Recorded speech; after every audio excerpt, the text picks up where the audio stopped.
staying with Facing the Nation, and we are back with you. We did promise you, again, you know, I've been promising him for weeks. I did apologize earlier. This is for those of you who are now joining us. I did apologize earlier that last week. I basically had to apologize for GPL because of GPL last week. We were off the air.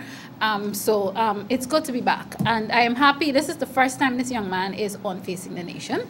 And hopefully he'll be on more of our programs as we go by. And we hear a lot from him. He is not new to the political scene. He is new to some of you because people are now learning about Reynard Ward and who he is, which is a very good thing, because I like to remind people, you know, the government, the current government of Guyana, the APNU AFC administration, has from 2015 on to now taken some heavy criticisms, even from me at times, for not giving us or bringing us more of the what we like to call the youth faces in Guyana's political context of what is youth. And I'm stressing that because just recently I had a back and forth with a colleague of mine about what really is young. But when I say young, I'm talking about young in Guyana's political and governance context. He's very young, and it is my pleasure to have him on this program for the first time. Again, it is basically a partial response to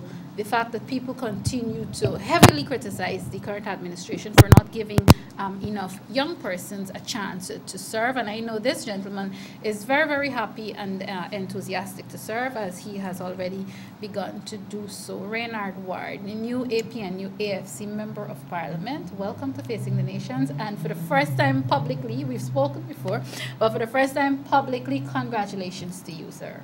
Well, thank you very much, Malika. And I must thank you for having me here with you. I would have been looking at your program from time to time, okay. Especially when I was overseas studying. You know, what must I say? You feel so away from home that any bit of information you can get your hands on that speaks of what's happening at home. You try to get it. So I've been looking at some of your programs from overseas. Oh, thank you. Yes. I feel honored. All right, and I'm happy because we're going to start out on that note. What were you studying overseas? What was your passion, your area? So before I get overseas, I must say that from birth, I was born into agriculture. Okay. So coming through the education system, my focus was on agriculture because that is all I knew at that time. And given the constraints that my parents faced while growing up, I sold my only cow at the age of 12 to purchase a bicycle to get to school because I never wanted to become a farmer. I never wanted to be... And just to pause, viewers, if you don't know, he's from Region 6. Yes, I am from Region 6. So I sold my one cow, which I should have been a very rich man now if I had kept that one. Okay. To basically elevate myself. So throughout the years, I've tried to stick with agriculture. So after the 2015 elections, which I campaigned dearly throughout Berbice, Region 5, Region 1, and some mountain Region 4 in Linden, I got an opportunity to study overseas, pursue my dream, my passion, because it was a passion that was being developed over the years. So noting that the current constraints that we have in agriculture and my love for agriculture, why not get the knowledge so that you could bring your expertise, bring your experiences, and help to make the system better than it is. It is good as it is now, but we as humans strive always to be better. We get to the stage of excellence, but we'll get there as time progresses. I'm happy that you said that too, because we're having two things happening now. Everybody's talking about the oil boom. We're all preparing to gain and to benefit from the oil. But at the same time, the very smart people, some of our very smart leaders, are also reminding us that, look, you don't get to take the attention away from sectors like your sector, agriculture, and focus it on oil. What happens if or when the oil is done?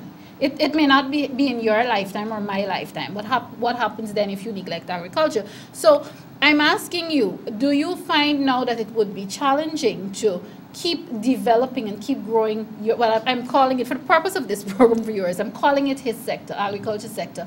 Do you find that while we're fighting with pumping proper resources into oil and oil management so that we can actually get from it, do you find it would be challenging to also maintain the same sort of energy and resources that we would need to pump into the agriculture sector? There will always be a challenge. Given the fact that we will be exposed to a huge sum of resource, that is monetary resources, the challenge will be between infrastructural development, the other sector development, and maintenance of agriculture. We've seen across the world where agriculture took a back burner when there was oil. Venezuela right now, they are in a situation where they're now returning to agriculture to sustain their economy. In Guyana, we have the opportunity of seeing these scenarios, these examples, and we have the opportunity to take steps initially before we have a problem to ensure that agriculture stays where it is and where we want it to be. And since I was a kid, we heard of Guyana being the breadbasket. I tend to push it to the limit to say that we cannot be only the breadbasket of the Caribbean, but of the world. We have population boom across the world. We have land. Their lands are reducing. Our arable lands are not yet tapped into. So we have an opportunity to get our agriculture where it is while we still maximizing oil revenues. So what I would want to say is that the oil revenues may not be a factor, negative factor for development in agriculture, but a positive one in that we use the oil revenues to enable our agriculture sector to boom as we want it to see. And you know, the infrastructure for agriculture is a very, very high figure. Drainage irrigation in Guyana is very critical for development, given our main agriculture activities are on the coastal plain where drainage is an issue. And the government of the day, led by His Excellency David Granger, the president, he, with his team and his advisors, ministers, saw the need to move agriculture inland. And I am here to support that because, look, we're approximately 6 feet below sea level at the mean high tide. A lot, very low. And drainage is an issue. We need to think forward. We now have the oil revenues coming in. We have expertise in Guyana and out of Guyana because the diaspora, they play a very critical role in our development. We have everything that Guyana needs right now to develop into, I would want to put it high, a first world country. Like New Zealand, where I studied. I should have mentioned that in the first question. I studied in New Zealand. And they're a nation who has some amount of oil, but they haven't, in some cases, they're reducing oil extraction. And paying attention and to paying a lot of attention to agriculture. And I'm very privileged to have been awarded this scholarship to study in New Zealand because their agriculture is seen as one of the best in the world. All right, I have an example where their kiwi fruit, which is an Asian fruit, but they adopted it and they said that it's theirs. They had a situation where the industry was devastated by a bacteria. And within 3 years, they were the leading export of kiwi fruit after 3 years of devastation. So it is the example where if we focus our resources on agriculture, the potential for us to become a first world country is at our fingertips. So we just need to stay focused, use the revenues that we have coming our way, focus on agriculture, education, because we know education has taken the largest part of our budget in terms of allocation comparatively. Yes. And because we need to educate ourselves.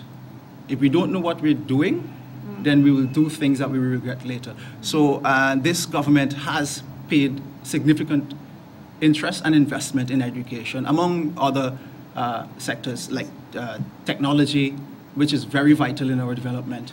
So agriculture, for me, will be a challenge, but is not one that we cannot handle, given the current situation with the oil. And it's not one that we can dare to say run away from. It's not a challenge we can run away from. If I want to say, there's no statistics to back this up, but I would want to say that about 80% of Guyanese are linked to a farming community or a farmer. And the normal thing is, should the farmers strike tomorrow, what will we do? There's so much, because again, and viewers, remember, he's new to me in the sense of me having this conversation with him. There's so much I want to ask you and I want to talk about. And you did just say that, without statistics, 80% of families and so on, they're connected to a farming community. When persons first started talking, and this took maybe the space of 24 hours, started to talk about this new member of parliament, this new government MP, you heard it's like, oh, it's a farmer. And I found it amusing because in 2019, when we say farmer, we still expecting McDonald's, straw hat, big boots, hose, and so on, other various garden tools and so on, animals, literally a farm, hey, when you say farmer. And I found that very interesting, and I'm saying all of that to ask you, again, His Excellency the President always talks about diversifying, daring to be different. Everybody can't go into it all. Say, oh, I want to be Dr. Ward, or I want to be Attorney at Law Ward or Attorney at Law Ramsey. Dare to move away from that. What would you say really and truly to young persons coming up who are thinking farmer? Because again, when people think farm, and then not only that they thought about the big boots and the big straw hat, farmer, oh, it must be an old MP. Again, this is no disrespect or insult to our elders, because, we look to them for leadership. But when they farmer, that is what they think. How do you think that we can work to get away from that image that we immediately get, and the perception that a farm is just out there in the farm and doing? How would you encourage younger persons to get involved in farming, and how will it benefit them in the future? In Guyana, we have a tendency of looking north. Most of our culture, we try to adopt it from the north. Mm-hmm. Our music, we adopt it from the north. Our clothing, we adopt it from the north. But if you look at farmers, or those who are considered farmers in the north, they're very wealthy people. Mm-hmm. They're even people who have lobbyists in government lobbying for their rights. Mm-hmm. They feed their nation. In New Zealand, where I study, I spent a lot of time outside of campus because I'm a field person. So I tend to visit the farms. Majority of the farmers there hold a PhD. So they're smart, they know what they're doing, mm-hmm. and it's a business for them. And in Guyana, we like to see people driving big vehicles. Yeah. New Zealand, they all drive Hilux. And guess what? The 2018 model. I was there in 2018, and they were driving the 2018 model. Mm-hmm. The only thing is that they have a bit of soil on their skin. But at the end of the day, it's dollars and cents. So looking... And these are the role models in their society, I'm assuming. Here is... okay, the way you're dressed now, you have to be looking like you are like me, and AC office and these things. But the farmers, they do have that too. Okay. All right? It's a whole new... our perception of farming is too old. We need to get on board and see that farming is a foundation. The Americas was built on farming. Mm-hmm. America itself was built on farming. Agriculture was their foundation. Guyana itself got on the map because of farming. Mm-hmm. So farming as it is a general and holistic term. Like the Minister of Business visited my orchard. I want to change the name from farm to orchard. To orchard, okay, yes, you're all fancy now. All yes, right, it's more structured because of what I've learned before. Okay. And we had this conversation about farming. And I said, you know what, the farmers that we have in Guyana are some of the smartest people they are. Because the farmer has to do his accounts, he has to do his marketing, he has to manage the home, he has to ensure that his irrigation is there. He has to know which chemicals to use, when to plant, and everything. He in himself is a manager. He may not have a title to his name, except the one that we call farmers. But if we should view farmers as engineers, all right, because they, in their quiet moments, find solutions to their problems. They don't rely on a doctor or a professor for the solutions. They come with a solution, and then maybe those who are educated to that extent finalize those solutions and make them into a solution that a lot of people or a lot of farmers can then adopt into their farm. So the whole question about being a farmer, it's a perception that we need to change. Okay. All right?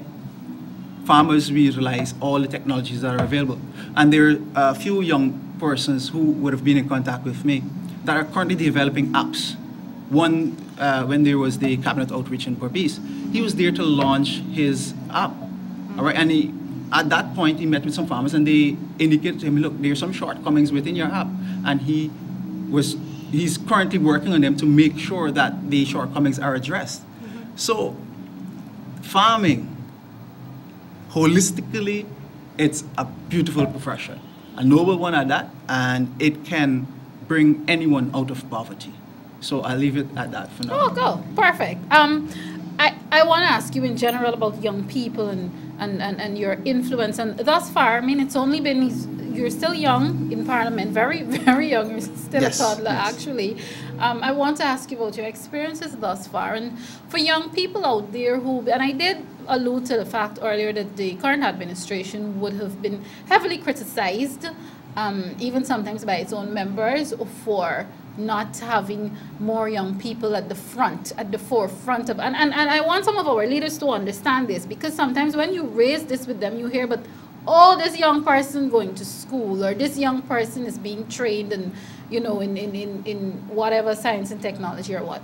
Understand that life is about feeling and seeing and touching. And if I can't sit at home and see myself in you, I'm not talking about literally me. If I can't sit at home and see myself in you, see myself being represented, oh, Reynard is there. He can speak for me. He can speak for my generation. And again, I don't want people to believe that we're knocking the older generation. Yes, because you are needed for guidance and to provide leadership. But if I can't look and see somebody who I think can speak my language better than you can, I am not going to be satisfied. So I think sometimes our leaders need to understand that. But I'm saying all that to say, Reynard, to say to you, as a fresh face, basically, what would you want to say to young people at this time who are still not convinced that any of our politicians, regardless on which side of the fence they are on, of course everybody knows which political side I have allegiance to, but what do you want to say to young people who believe that our leaders is still not doing enough to ensure that they are represented in leadership positions? Beautiful question. And I wish to start by answering that, saying that young people need to stop thinking that the older folks need to give them an opportunity. They need to take the opportunity. They need to step out and say, look, it is time that we have a conversation. In a family, you don't wait until things go bad before you speak out. And we encourage that, especially given the current situation of domestic rivalry and so on. Young people are critically important to the development of this nation. And a lot of times, young people, I don't know if it's because of our social upbringing, they wait for their turn. They wait. Yes, because we're taught that, you know. We are taught to wait our turn. As young people, they're taught to wait their turn. So, yes, but things have changed. Things have changed. Things are changing, and yes, we have to be waiting our turn. But in that wait, there are several things that can be done to ensure that the wait is not in vain. So we have, let's say, a businessman owns a multi-million-dollar, going to billion-dollar franchise, and he has 3 sons. Definitely, he will choose one of them to say, look, at some point in time, if something should happen to me, here is what you need to do. But until then, I am the boss, and he will respect that, or she.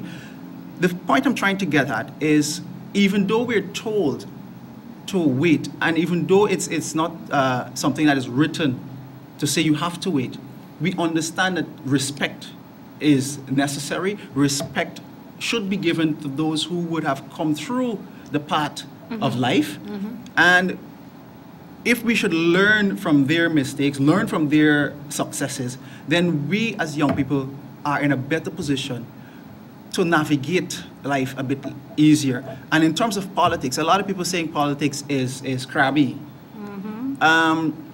It is a fight because everyone wants their view to be heard. Everyone wants their point of view to be on the table and be made the center of attention. Unless we can stand up in our little corner groups, in our communities, and speak up and say, look, I do not like what is happening, and I wish something to be done with it. Who's the person responsible?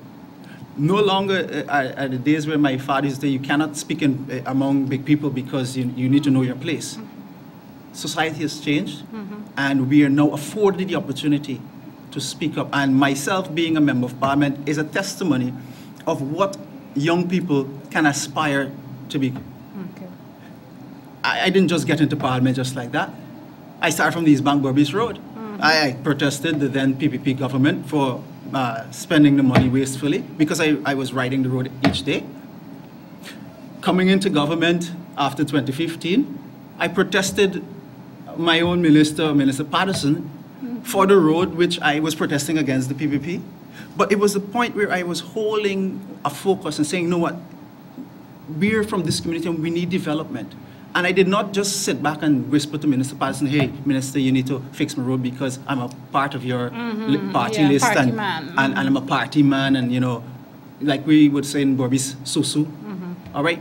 I took a bold move. I asked and you know, I wasn't seeing much coming forward. And I said to the residents, look, I'm your voice here and I need your help. Let's all come together and say it boldly to the government of the day that we need to have our interest looked after. And subsequently, I left the country. I wasn't too happy because the Minister of Finance said, no, there's no money for it. But then when I was away, I saw in the budget that provisions were made to remedy a part of the situation. And to that, I will thank the government now publicly for understanding that the needs of the people come first. All right? So, young people, 2019 is your opportunity to make things happen for you. Do not sit on the sidelines and decide things are going to be done for you because you're young. You need to take your energies. You have a lot of energy. You have a lot of ideas. Come to Malika, come to myself, come to any member of government, your CDC, your NDCs, even though they're managed by the opposition, come to them, bring a plan, bring a proposal. Let them know that you see things differently because at the end of the day, you're the ones living there. You're the ones who will be most affected if something does not happen. No offense to the experienced, we call aged people, but we're expecting, I know I'll be living for the next 60 years, all right? But it means that 60 years from now, I'll be living with the decisions and the actions I make today. Exactly. So don't sit on the sidelines. Get on board. I know a lot of young people saying they don't care about politics. But I've seen a change recently. Across Region 6, I've been speaking with young people, and they're like, oh, Reynard, I look at your program on television, continue the good work. I was like, well, thank you. I didn't really expect you to look at it. He said, well, yes, we know we're a bit thing, but, you know, based on the conversations, we're starting to see things differently.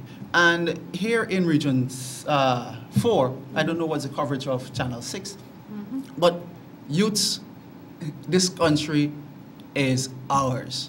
It's for all Guyanese. And the opportunities that await us are immense. And I will say this, if you do not take the opportunities yourself, somebody else will. We'll take it, yes. And I'll leave it at that. Even if it's the same elders who sometimes we get mad at. But I'm referring to non-nationals. Because our oil sector is booming. We're pretty young. Trinidad, for example, they have a wealth of knowledge with oil. And they're right next door. We've seen them, the Trinidadians, paying interest in our lands.